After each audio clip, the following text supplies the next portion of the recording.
So you have been elected to serve on a panel discussion, and you're a little nervous because you want to do a good job. You don't want to be a sucky panel guest.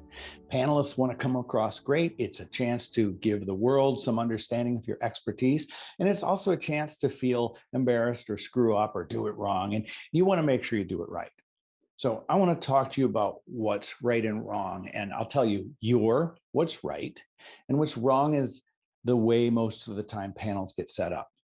So the way they're usually set up is there's one host who has a bunch of cards. They're going to read off questions that they pre-selected. And that's not what you're limited to talking about, but that's where it's going to start. And what they do wrong is they read the question and they give a chance for person 1, 2, 3, 4, and 5 to answer the same question. Then they give another question, 1, 2, 3, 4, 5. It's also a fail on the part of the panelists. It's not really your fault, but the way it's set up, you tend to say good things. So did the person before you, and you tend to agree with them. So you get trapped in the tendency to want to reiterate what the last person said. I really agree with what George said. So I just want to echo that, and then I'm going to go and echo that. I haven't added any value because I'm trapped in the same question that the first person already answered totally well. From a panelist standpoint, you can ask the host a question, or you can ask another panelist a question. Here's my answer to that. And one of the things I found is this, and it makes me wonder, Susan, you're in a similar situation. What do you find?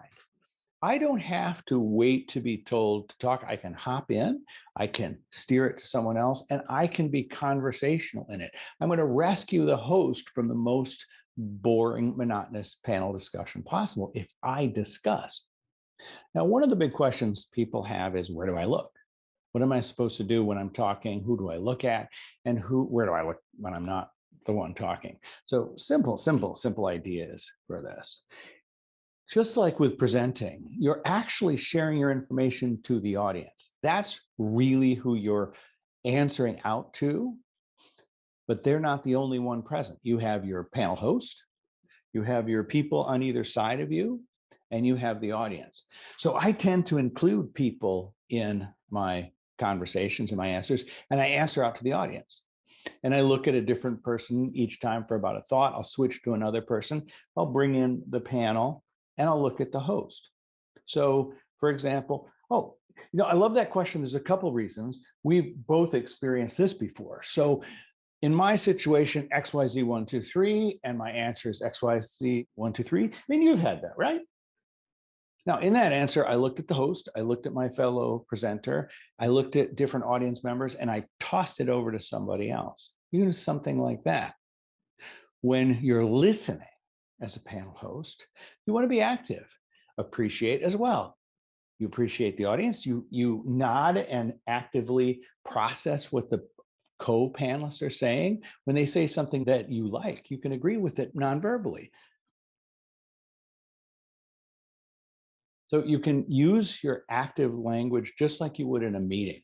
You're not passive completely in a meeting when you're listening. If you don't give any response, then the other person who's talking is spooked by that. You nod, you take a note, you listen. So you engage in active listening body language. So let's just summarize this. A panel conversation is a pretty easy thing to do. It's not speaking, it's conversing. It's you being you. It's you using your improvisational dialogue. You're thinking in the moment. Secondly, it's a bummer if it's host gives me this question, host gives me that question, or someone else that question. What you want is a dialogue. Free them of that. They really want a conversation too.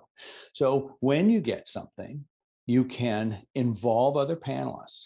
You can hop in, but don't take the ball and hug it forever. But you can hop in on someone, send it. You can ask questions to the panelists.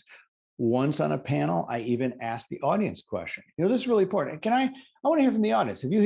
Has that happened to you? Has somebody had that happen? And it went really well. The audience chimed something in, and I had to repeat it. They weren't mic'd. They threw something out. So what I just heard was, this is what the audience said. Now, the panel host was a little surprised that I did that, but it was kind of a good thing. So your job is to help the panelist create a conversational environment. Bring your improvisational words, appreciate your audience, talk to the audience and also your cohorts. And you can help make that panel discussion truly a discussion.